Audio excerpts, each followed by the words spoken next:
demain. À toi je remets mon être entier, Jésus. Mes mains sont tendues vers toi, croyant que tout vient de toi. Je sais que tout ce que tu as pour moi est beau, si beau, car voici le jour que tu as fait.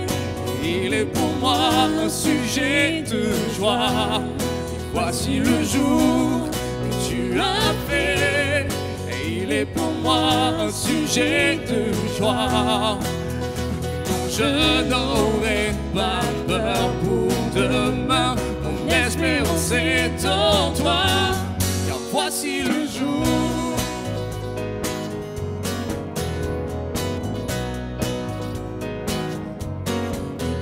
Je laisse au loin, je ne doute plus de rien. À toi je remets ma volonté, Jésus. Mes mains sont tendues vers toi, croyant que tout vient de toi. Je sais que tout ce que tu as pour moi est beau, si beau, car voici le jour que tu as fait. Il est pour moi un sujet de joie. Voici le jour que tu as fait.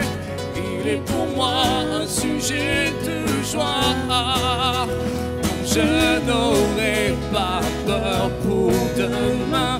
Mon espérance est en toi. Car voici le jour. Oui, voici le jour. Pour toi, Seigneur, je vivrai. Pour toi, Seigneur, je vivrai. Fondé sur ta vérité. Fondé sur ta vérité. Pour toi, Seigneur, je vivrai. Pour toi, Seigneur, je vivrai. Fondé sur ta vérité. Sur ta vérité. Car voici le jour que tu as fait. Et il est pour moi un sujet de joie. Oh, oui, voici le jour que tu as fait. Il est pour moi un sujet de joie. Je n'aurai pas peur pour demain. Mes craintes sont entre tes mains et je te suivrai sur le chemin. Mon espérance est en toi. Car voici le jour. Oui, voici le jour. Oh, voici le jour. Tu as fait. Voici le jour.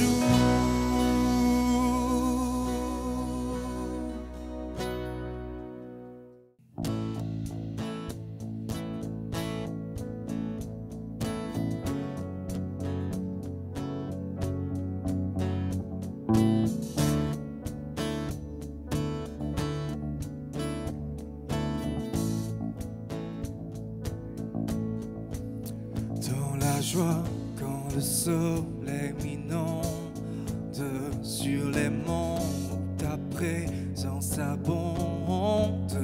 Oh. Et Jésus, je te suivrai. Dans la peine, quand mon âme sombre, dans les vallées du deuil et de l'ombre.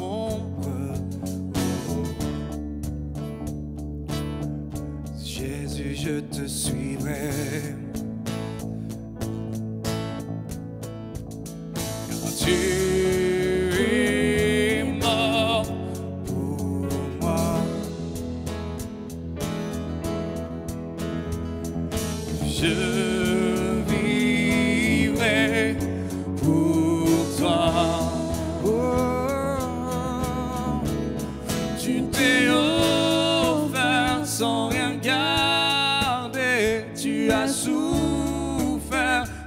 sauver. Jésus, je te suivrai. Je t'aimerai plus que la vie, te servirai malgré le pire. Jésus, je te suivrai. Confiant quand ma foi est profonde, dans le doute quand ma paix semble fondre. Jésus, je te suivrai. Car tu es mort pour moi.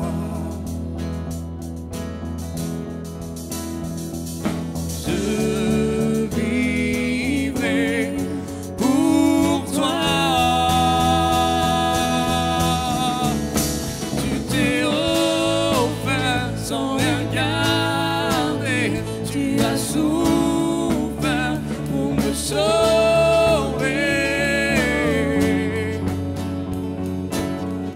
Jésus, je te suivrai.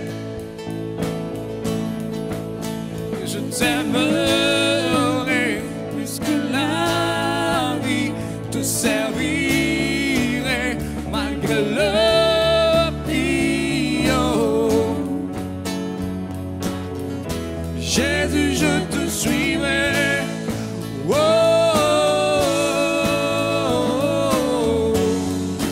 oh, oh.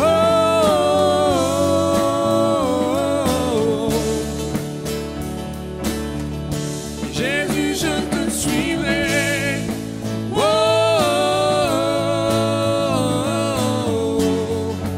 oh, oh.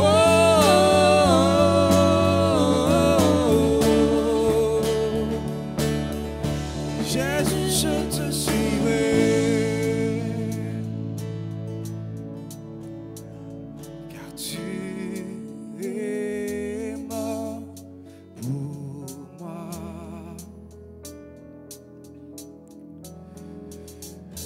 Je vivrai pour toi. Car tu es mort. Car tu es mort pour moi. Oh, je vivrai pour toi. Tu t'es offert sans rien garder. Tu as souffert pour me sauver.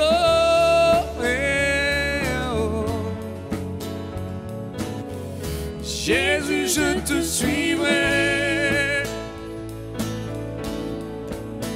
Je t'aimerai plus que la vie, te servirai malgré le prix. Oh. Jésus, je te suivrai. Encore une fois. Tu t'es offert sans rien garder. Tu as souffert pour me sauver.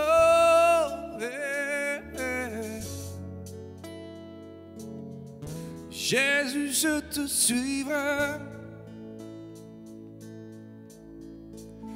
Je t'aimerai plus que la vie, te servirai.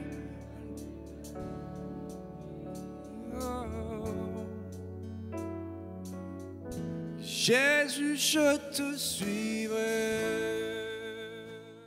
Et je bénis le Seigneur parce qu'au travers de ces chants, eh bien, il y a une introduction par rapport à ce que je vais partager avec vous. On vient de chanter que le Seigneur est celui qui ressuscite les morts. Il ouvre les yeux des aveugles. Dans les prières tout à l'heure, j'ai entendu dire, notre frère le pasteur disait ceci, Seigneur, nous avons la victoire en tout temps. Le frère Fossier Quelqu'un a dit ici ce matin aussi, Seigneur, notre désir, c'est de lâcher prise. Et je crois que c'est vraiment important, c'est ce que Dieu nous demande, que nous puissions lâcher prise, alléluia, afin que nous puissions vivre quelque chose de fort, quelque chose de merveilleux, de glorieux avec le Seigneur. Je ne sais pas si vous en êtes tous ce matin pleinement conscients, mais Jésus, le Fils de Dieu, est au milieu de nous. Alléluia. Pour certains, on se dit, mais il est mort sur une croix il y a 2000 ans, on le sait, mais on sait aussi qu'il est vivant, il est ressuscité. Amen. Et ce que nous dit l'Évangile, la Bible nous dit que l'Évangile, vous savez ce que c'est que l'Évangile? Vous allez me dire, c'est une bonne nouvelle. Mais c'est une parole aussi, c'est une œuvre et c'est une puissance qui va nous amener les uns et les autres à vivre cela, n'est-ce pas, dans une réalité. Et c'est vrai que la puissance de Dieu, quand on a chanté, il est capable de ressusciter les morts.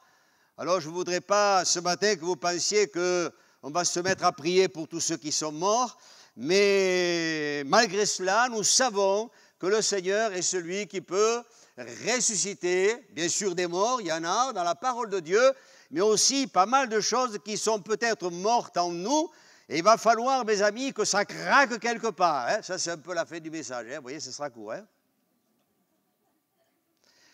Alors, on va faire une lecture. Je voudrais vous encourager ce matin parce que vous allez voir, dans le passage que nous allons prendre, et en tant que chrétien, quelquefois on peut se poser la question et se dire, Seigneur, il y a longtemps que ça dure, on aimerait tellement, Seigneur, qu'il se passe quelque chose. Alors, on va voir un petit peu les raisons pour lesquelles Jésus a pris aussi le temps. Ça se trouve dans l'évangile de Jean, c'est au chapitre 11, et il est question de la résurrection de Lazare. L'évangile, nous l'ouvrons, la Bible, au chapitre 11, et à partir du verset 1er. Gloire à Dieu. Lazare est mort. Hein, souvent on entend dire, je vais essayer de ne pas être trop long, trop développé, parce que c'est déjà assez tard, mais que Dieu soit béni. Lazare est mort. Souvent on entend dire aussi, frère, c'est mort. Non, c'est jamais mort.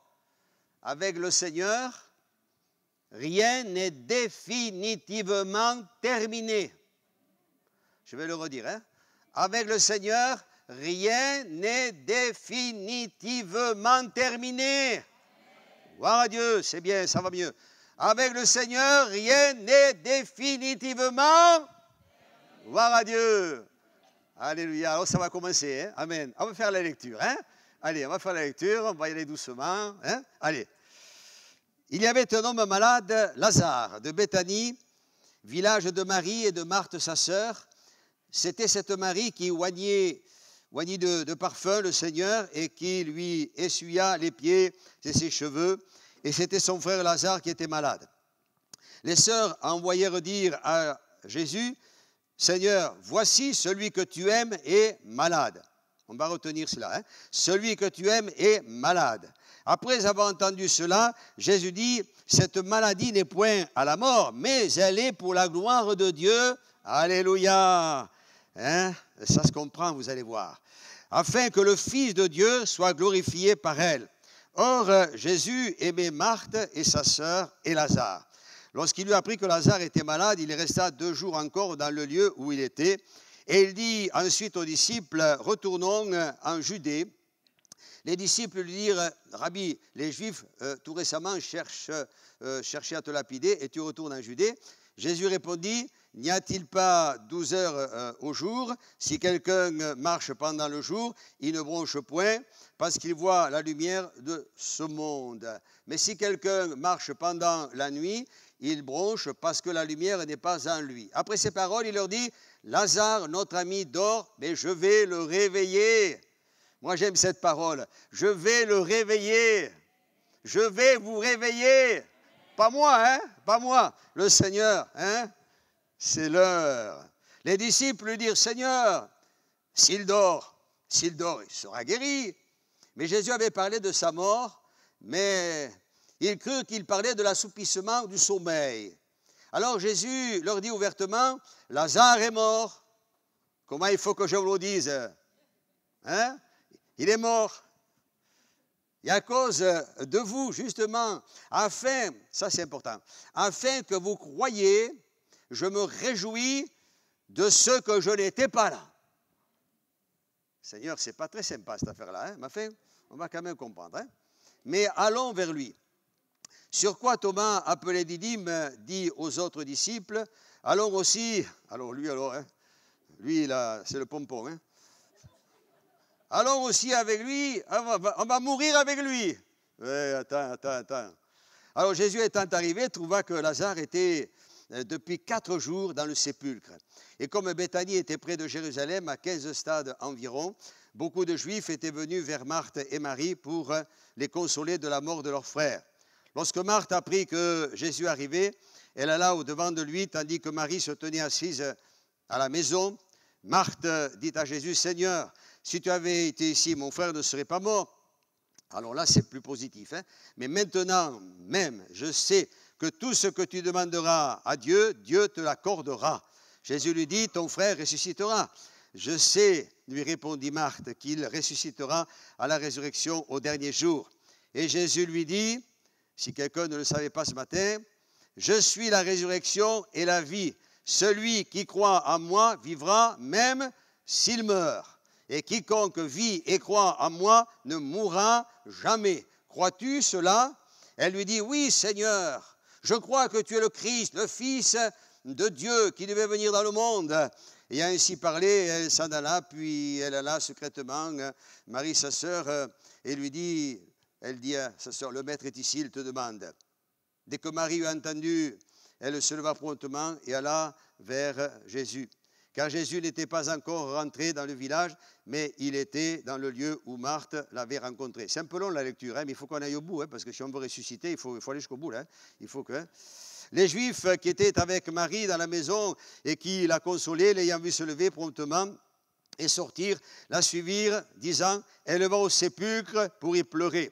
Lorsque Marie fut arrivée là où était Jésus et qu'elle le vit, elle tomba à ses pieds et lui dit, Seigneur, et encore une fois, si tu avais été ici, mon frère ne serait pas mort.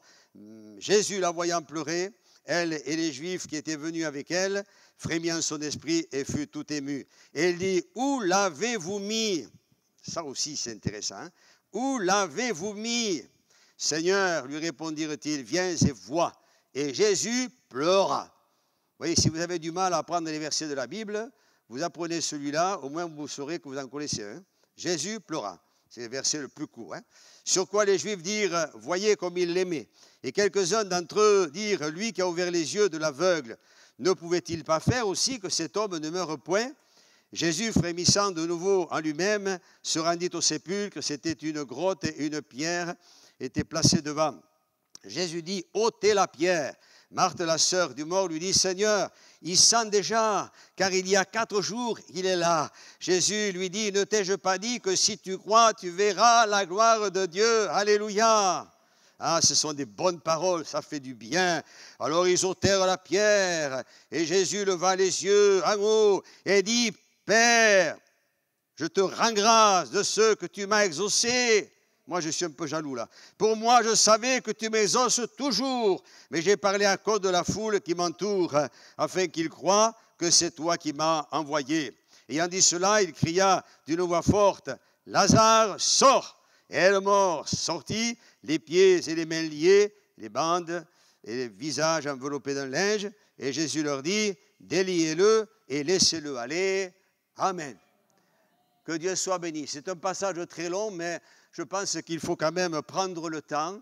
Et je voudrais vous encourager, je disais tout à l'heure ce matin, parce que, vous voyez, il y a quelquefois au niveau de notre théologie, concernant la guérison divine et le miracle de Dieu, on n'est pas en accord avec la théologie de Dieu. Nous, on pense que la guérison, eh bien, ça va fonctionner peut-être un petit peu comme un claquement de doigts. Et on se dit, quoique je ne suis pas le dernier, parce que je crois, et c'est vrai, il faut croire que le Seigneur est celui qui peut nous guérir instantanément. Mais il y a aussi un processus et je veux encourager ce matin quelques-uns parmi nous qui peut-être attendent depuis longtemps que le Seigneur les bénisse et sont en train de se poser question sur question et se disent pourquoi Seigneur, pour quelle raison ça met autant de temps. Ça c'est ce que n'avaient pas compris les sœurs de Lazare.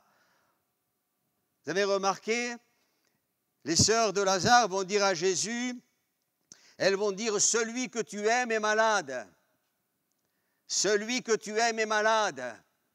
Je voudrais que vous puissiez recevoir ce message ce matin comme vraiment une parole de Dieu. Quelque chose qui peut être prophétique et qui peut parler à votre cœur. Parce que je ressens que parmi nous, et on le sait, on connaît certaines personnes, d'autres on ne connaît pas, mais certainement qu'il y a quand on est chrétien et qu'on passe par ce genre de situation, on sent que les choses n'arrivent pas comme on le souhaiterait, et alors on va dire Seigneur, on ne va pas se regimber, on ne va pas commencer à discuter avec Dieu, on ne va pas commencer à lui dire Seigneur, je vais te donner des ordres, on n'a pas d'ordre à lui donner. Mais peut-être qu'on va dire un peu comme ces femmes-là, à Jésus concernant leur frère, celui que tu aimes. Et dites-moi ce matin, frères et sœurs, et vous qui êtes là pour les premières fois, mais qui est celui que Dieu aime? Qui est celui ou celle que Dieu aime? Et qui pourrait dire ce matin, Seigneur, tu vois, je sais que tu m'aimes. Et toi, tu sais combien je t'aime, Seigneur. Et ta parole me dit, Seigneur, regarde que tu pourvois mes besoins. Et pourtant, je rame et il ne se passe rien. Un autre pourrait dire, Seigneur, je sais que tu m'aimes. Ta parole me dit que dans les meurtrissures de Jésus, je suis guéri et j'attends la guérison. Vous y comprenez quelque chose, vous? Le Seigneur a ses raisons, mes amis. Et nous, on ne saisit pas toujours. Et je suis comme vous, quand ça dure. Alors quelquefois, le doute un petit peu, mais Seigneur, quand même.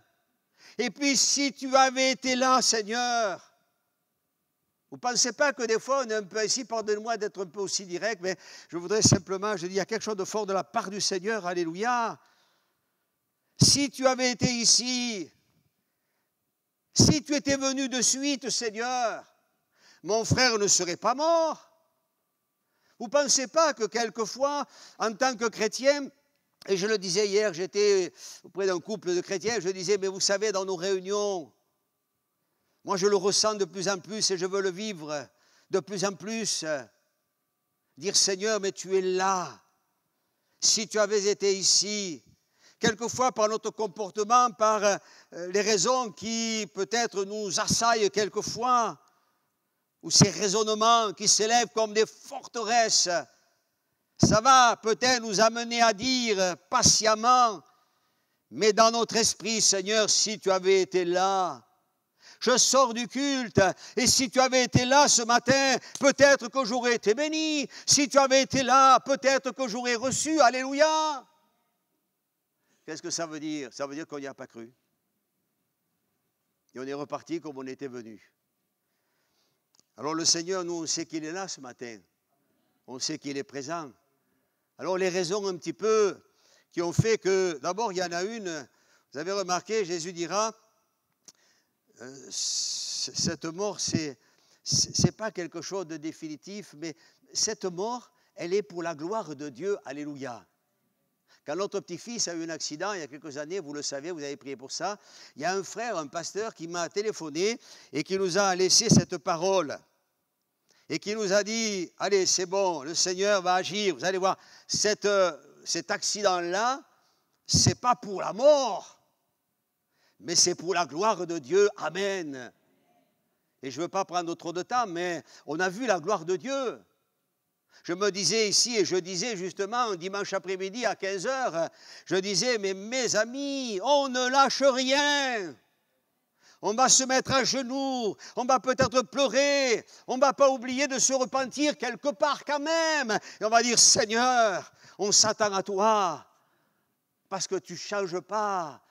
Alors, Tu entends Marthe, tu entends Marie? Ça dure, tu entends ma soeur, tu entends mon frère? Ça traîne, ça dure, ça fait peut-être un moment, mais c'est pour la gloire de Dieu, alléluia. Pensez pas, vous, que être guéri d'un peut-être mal de tête ou peut-être quelque chose d'un petit peu plus grave, hein? C'est vrai que c'est glorieux quand le Seigneur est en ses mains. Mais si quelquefois la chose elle dure et qu'ensuite le problème, le mal de tête, eh bien ça s'aggrave, ça prend des proportions et que là le miracle s'accomplisse, c'est qu'on dira, ah ben si tu avais guéri avant, peut-être qu'on n'y aurait pas cru. Mais là on est obligé d'admettre que, et c'est ce qui s'est passé. Si Jésus a pris du temps, c'est tout d'abord pour cette simple bonne raison, c'est que il faut savoir que dans la culture juive, il y a une croyance qui pensait que quand on est mort, l'âme elle plane au-dessus du corps et on attend un délai de 2-3 jours. On n'enterre pas avant 4 jours. Parce qu'on se disait, si jamais il revient à la vie, eh bien, si Jésus était venu le 2e jour, par exemple, eh bien, on aurait dit, mais ce n'est pas un miracle. Parce que c'est arrivé qu'on pensait que les gens étaient morts, mais ils ne l'étaient pas. Et ça, c'est arrivé dans le passé. Hein. Ça vient d'où les croque-morts, là, au fait? Les croque-morts, ce ne sont pas ceux qui mordent les orteils. Hein. Les croque-morts, ils ont des espèces de tiges en fer et ils piquaient les orteils. Parce que les gens pouvaient un petit peu... Moi, je l'ai vécu, je l'ai vu, ça. Quand j'étais petit... Non, attendez, je m'explique. Quand j'étais petit, que j'étais pas grand, j'avais un père, monsieur. Mon père, pour arrondir les fins de mois, il était croque-mort. Enfin, il faisait pas croque-mort, il était fossoyeur. Et donc, avec ma sœur, on avait peut-être, on avait 9 ans, à peu près une dizaine d'années. Eh bien, c'était notre sortie, quoi. On n'allait pas à la piscine ou ailleurs. Il nous prenait à vélo au cimetière. Vous voyez? Alors, pas autre chose. Mais moi, j'ai vu, mon père me disait, regarde, enfin bon, peut-être il ne mettait pas trop l'accent, mais on voyait des intérieurs de cercueils qui étaient avec des griffes. Parce que c'était arrivé qu'on avait à l'époque enterré des gens. Eh bien, on pensait qu'ils étaient morts et ils ne l'étaient pas. Vous voyez? Alors ici, un petit peu, la croyance, c'est un peu pareil. Si jamais il revient à la vie, et Jésus, lui, le savait, c'est pour cette raison que Jésus a attendu. Parce que quand le 4e jour, il est arrivé et qu'il a ressuscité Lazare, alors là, on a dit, mes amis, là, c'est quelque chose, c'est vraiment miraculeux. D'ailleurs, ça a créé pas mal de remue-ménage parce que vous avez des gens qui, eh bien, parce qu'ils avaient entendu parler de Jésus, ces gens-là, ils disaient, mais c'est vraiment le Fils de Dieu. Quand on regarde un petit peu plus loin dans la parole de Dieu, on voit que beaucoup venaient pour eh bien, voir Lazare, que Jésus avait ressuscité des morts.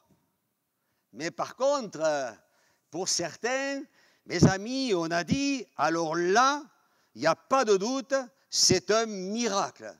Et ce Jésus, vous voyez, qui commence, et ça va s'amplifier, et je le crois dans nos églises de plus en plus, il commence maintenant à y avoir encore plus de miracles. Vous croyez que ça va faire jaser quelques-uns, hein? Vous allez voir, les médias, alors là, on va en entendre, hein, voilà.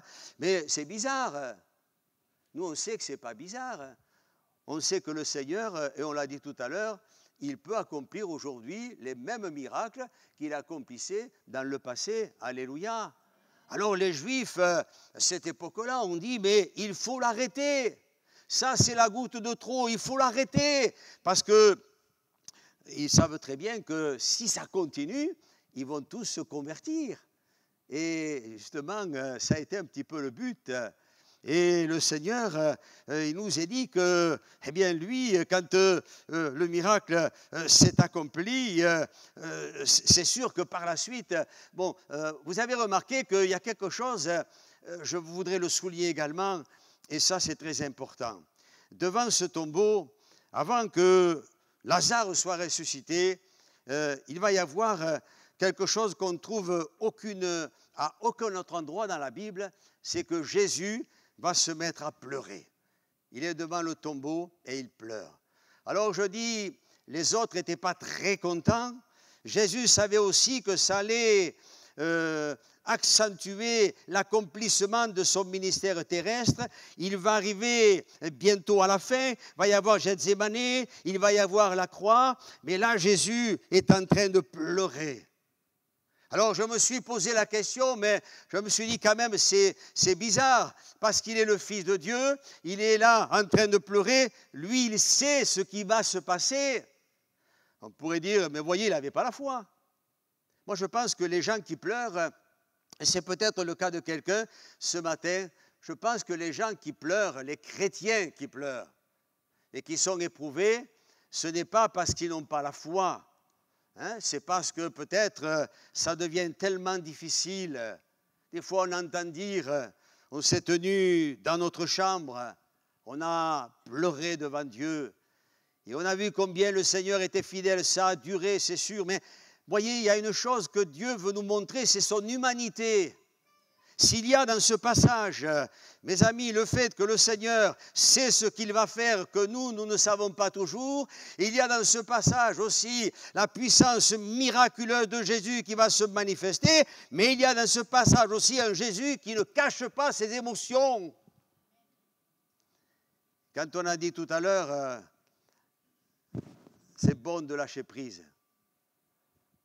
Ne pensez pas que les émotions, pour nous qui sommes chrétiens, et même quand on vient pour les premières fois, nos émotions, quelquefois, on les garde, on les serre, n'est-ce pas? On ne voudrait pas. Vous vous rendez compte, si je donne mon cœur à Jésus, si j'accepte le Christ, me voir pleurer, surtout quand on est un homme, n'est-ce pas? Et on se dit, alors, et c'est dommage, voyez? Jésus, lui, il ne cache pas ses émotions. Quand il est dans le jardin de Gethsémani, pour ceux qui connaissent la Bible, Jésus ne va pas cacher ses émotions. Quand il va être en train de prier, que la coupe va être dressée, enfin, etc., présentée, et qu'il dira ce que vous savez, non pas toutefois ma volonté, mais la tienne. Alors Jésus va se tenir là, n'est-ce pas, dans cette attitude d'humilité, un cœur qui est brisé, des grumeaux de sang qui coulent de son front jusqu'à terre. Quand il va se trouver sur la croix, vous croyez qu'il a caché ses émotions? Même si on a entendu tout à l'heure, et c'est très biblique, quand il dit « Télétestai », tout est accompli, certainement qu'il a dû rajouter « aïe aïe aïe », parce que mes amis, quand on est en train de mourir sur une croix, Jésus ne cache pas ses émotions. Et je voudrais que vous puissiez ce matin, en tous les cas, ce que je vous dis, je me le dis, et c'est pour ça que je suis ainsi et que tellement dans mon cœur, il y a des choses que je voudrais pouvoir vous partager. Il y a des choses qui sont là et qui sont bénéfiques pour notre salut, pour notre guérison, pour que nous puissions voir la gloire de Dieu se manifester, les émotions. Vous avez remarqué quand dans un culte, vous qui êtes chrétien, je m'adresse bien sûr à vous ce matin, je ne vais pas faire que de l'évangélisation, mais c'est vrai que quand on sent, je disais hier à quelqu'un qui me disait « Oh, moi le Saint-Esprit, le baptême du Saint-Esprit, etc. Je ne sais pas trop. » Et je disais « Mais si tu étais baptisé du Saint-Esprit, tu saurais ce que c'est. » Et quand l'Esprit visite une église, mes amis, sans chercher de ce qui est mystique, parce que nous sommes des gens très équilibrés, eh bien en attendant, on sent quand Dieu est là, on sent quand Dieu nous touche. Je disais à quelqu'un, on sent quand vous êtes en prière, et ce fut mon cas, quand vous sentez comme une main qui se pose sur vos épaules. Mes amis, vous n'avez pas envie de sauter de joie, vous n'avez pas envie d'applaudir, mes amis. On a envie de se tenir devant Dieu, dire Seigneur, je t'ouvre mon cœur. Et c'est ce qui s'est passé par la suite. Vous voyez, je vais rapidement parce que, mais voyez, je crois que d'abord on doit noter ceci, que les silences de Dieu, la première partie, on est dans l'attente, on ne sait pas pour quelle raison, Seigneur, si tu avais été là, c'est long, mais les silences de Dieu, frères et sœurs, sont souvent annonciateurs de vie. Un jour, quelqu'un disait, parlant de son épouse, ça nous est arrivé, à vous, bien sûr, les mamans, quand on est dans une salle d'accouchement et que les papas, on est là et qu'on attend, nous on l'a vécu aussi encore avec notre fils qui est né avec le cordon autour du cou, il était tout violet et on est là, c'est un silence, mes amis, j'allais presque dire un silence de mort, parce qu'on se dit, mais qu'est-ce qui va se passer? Et puis à un moment donné, Qu'est-ce qu'on fait? Une petite tapote sur les fesses et voilà que l'enfant il pousse un cri. Amen. Il y a des silences dans nos vies. Il y a des silences dans ta vie qui sont annonciateurs de vie. Alléluia. Voyez? Et puis, bien sûr, il y a aussi le fait qu'il y a le pourquoi, n'est-ce pas? Les 4 jours, je viens de l'expliquer. Et ensuite, vous avez remarqué ce que Jésus dira. Jésus dira ensuite, parce que tous ceux qui sont là se disent maintenant, qu'est-ce qui va se passer? Qu'est-ce qui va se passer? Peut-être que ce matin, quelqu'un est en train de se dire, mais cette prédication, enfin, bon, qu'est-ce qui va se passer?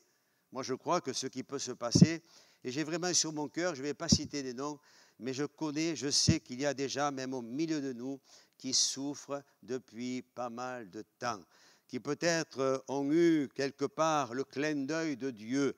Le Seigneur nous dit, ne t'inquiète pas, je suis là, je vais te bénir.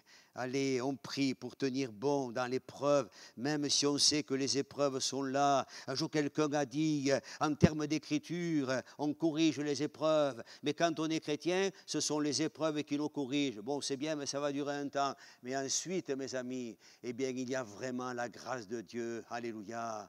Que fera Jésus? Que fera Jésus? Il va dire, allez, maintenant c'est bon, on arrête les pleurs, maintenant on y va, on proclame la parole de Dieu, et le Seigneur va dire, Père, je te rends grâce de ce que tu m'exauces toujours. J'ai dit tout à l'heure en lisant le passage, je suis un peu jaloux, parce que le Seigneur ne m'exauce pas toujours comme je le voudrais. Il l'entend, il répond toujours, alléluia. Et le Seigneur est celui, je le crois ce matin, qui veut parler à ton cœur, il veut se glorifier. Mais il dira ceci, et je vais vite, hein. Eh oui. Il dira ceci, ôtez la pierre. Ôtez la pierre. J'ai dit tout à l'heure, les émotions, je crois qu'il y a malheureusement trop souvent des pierres qui sont sur les cœurs. Alors, je ne veux pas vous la lancer ce matin, la pierre, hein, loin de là.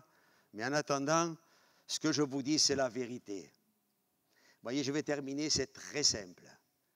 Mais si ce matin, vous êtes dans une certaine attente et que, au travers de ce que je vous dis, vous commenciez peut-être à comprendre, à réaliser qu'il y a une vie nouvelle qui va se manifester en vous. Il va y avoir un déclic, il y a les raisons de Dieu. Là, il y a les 4 jours. On ne peut rien faire d'autre, il est mort. Et j'ai dit en commençant tout à l'heure, quand on dit quelquefois, mais c'est mort. Quelqu'un m'a dit, oh, dans l'église, chez nous c'est mort. Moi, je ne connais pas des églises qui sont mortes. Je connais des églises peut-être qui sont un peu dans le coma, mais enfin, le cœur il bat toujours, alléluia. Alors on met la machine en route, le pasteur il prend la machine et commence à brancher, amen, hein? On va se connecter comme tout à nouveau. Mais mes amis, je vous le dis, c'est simple, je le dis de tout mon cœur, je sais que cette prédication, c'est peut-être pas ce que vous attendez ce matin, mais en attendant, je le dis parce que j'ai bagarré cette semaine, hein, pour prier, etc. J'en avais des messages, j'en ai 50 cm, hein? Mais enfin, en attendant, mes amis, je crois que ce matin, c'est ce que Dieu veut faire dans votre vie. Je crois qu'il y a des malades que Dieu veut guérir, alléluia. Tant pis si c'est midi moins le quart, mais mes amis, on ne va pas dire que c'est midi moins le quart, on s'en va, on traîne la patte, on est malade, parce qu'on raisonne avec Dieu, parce qu'on en a marre d'attendre, parce qu'on n'a pas compris le système ici des 4 jours. Le Seigneur, il te dit ce matin, il faut ôter la pierre, alléluia. Et moi, j'aimerais vous dire que la pierre, je l'ai enlevée de mon cœur. De temps en temps, il y a quelques petits gravillons qui arrivent. Et les gravillons, je les enlève. Parce que les gravillons, à force, ils se collent. Et ça devient dur. Les cœurs sont durs, mes amis. Pardonnez-moi de parler comme ça. Hein. Seigneur, il veut toucher ton cœur ce matin. Et quelle parole de Dieu. Il dira, allez Lazare, maintenant, tu vas sortir. Je crois qu'il y a des tombeaux qui doivent s'ouvrir. Ce frère qui me disait, j'étais alcoolique. Et moi, mon tombeau, c'était les bars. Je passais d'un tombeau à un autre. Et quand je rentrais chez moi, avec ma femme, c'était la bagarre. Les enfants au milieu en disant, papa, papa, papa. Parce qu'il avait picolé, mes amis. Mais en toute honnêteté, il me disait, c'était mon tombeau. Mais un jour, il a rencontré Jésus, alléluia. Dans une réunion comme celle-ci, un jour, il a compris que Jésus était mort sur la croix. Amen. Ce matin, si tu ne crois pas en Jésus, je t'en supplie, crois en Jésus.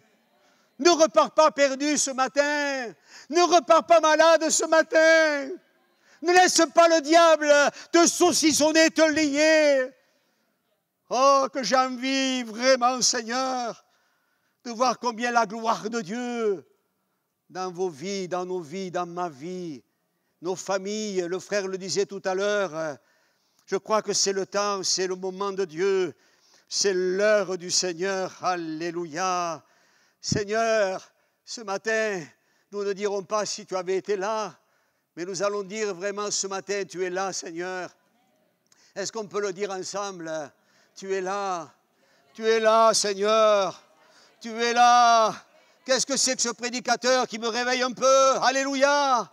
Et c'est important, mes amis. Oh, que Dieu soit béni. Jésus n'a pas changé. Il est tout puissant. Pense à ce qui te fait mal.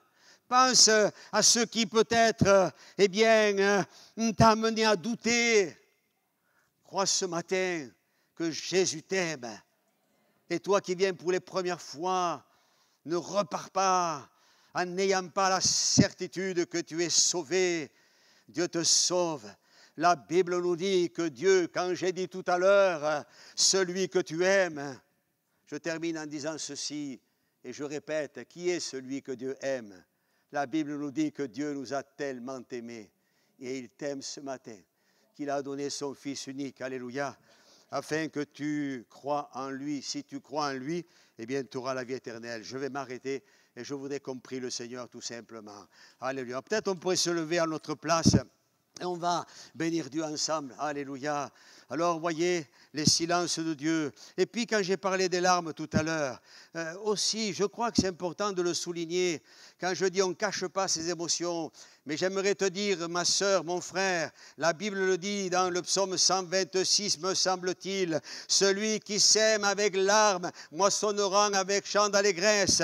Il y a dans le psaume 107 aussi cette parole où il nous est dit que le Seigneur y recueille nos larmes comme dans des outres. Et je pense que pour certains, il y a plus qu'une outre, il y en a deux, il y en a trois, mes amis. Mais tes larmes, ce sont des semences. On ferme les yeux. Tes larmes, mon prix, ce sont des semences. Quand tu pleures la nuit pour ton mari qui n'est pas converti ou vice-versa, ou pour un fils qui se drogue, quand tu pleures parce que tu as mal, eh bien c'est une semence. Ce n'est pas annonciateur de vie, mais ça c'est annonciateur d'une délivrance. Alléluia. Quand tu pleures, c'est une semence. Mon frère, ma sœur, Seigneur, il voit, il connaît ton cœur ce matin. Est-ce que quelques-uns désirent qu'on prie pour eux ce matin? Je ne vais pas vous demander de venir sous le devant, mais simplement vous demander de lever votre main à votre place et on va demander au Seigneur. Peut-être que tu vis, oh, c'est pas la mort comme pour Lazare, mais ça te fait mal. Ça devient de plus en plus difficile. Crois qu'il est là ce matin. Si tu avais été là, Seigneur, le temps est long. Toi, tu sais, Seigneur. Moi, je ne sais pas toujours, mais je veux ce matin, Seigneur, encore, que tu puisses te révéler dans ma vie. Je veux, Seigneur, toi, de ton ciel de gloire, et par la présence du Saint-Esprit aujourd'hui, alléluia, que tu puisses venir me toucher et me visiter dans le nom de Jésus. Y a-t-il quelques personnes? Levez votre main et on va faire une prière collective. On a dit tout à l'heure, quand l'onction de Dieu passe sur nos vies, quand on sent que Dieu... Et imaginez, et si cet après-midi, Dieu vous tenait jusqu'à 2 heures de l'après-midi, et si le Seigneur, se manifestait aujourd'hui peut-être puissamment, comme vous l'aviez souhaité depuis pas mal de temps, et si tu étais guéri, et si tu avais à cœur aujourd'hui, alléluia, de ployer le genou devant Dieu, c'est ce que Dieu veut pour toi. Il veut que tu le vives. Voilà, vous levez vos mains. Que Dieu vous bénisse. Que Dieu vous bénisse.